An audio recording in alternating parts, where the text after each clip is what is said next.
କହିବା ମୁଁ ହେଉଛି ଜଣେ ଭାରତୀୟ ଛାତ୍ର ଆଜିର ଏହି ସଭାରେ ମୁଁ ମୋର ଛୋଟ ବେଳୁ ଆଜି ପର୍ଯ୍ୟନ୍ତ ଶିଖିଥିବା ସମସ୍ତ ଶିକ୍ଷା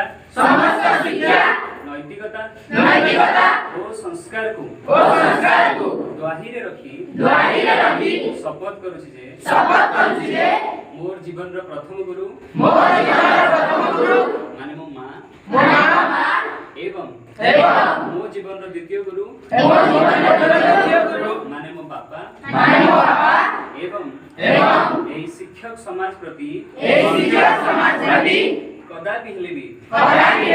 କୌଣସି ପ୍ରକାରର କଷ୍ଟ ଆସିବାକୁ ଦେବିନି କୌଣସି ପ୍ରତିକୂଳ ପରିସ୍ଥିତିରେ ବି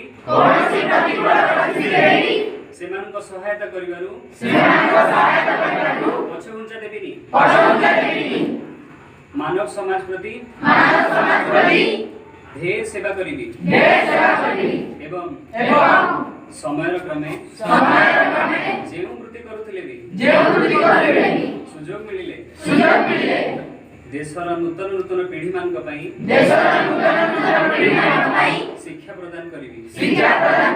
ଜୟ ହିନ୍ଦ।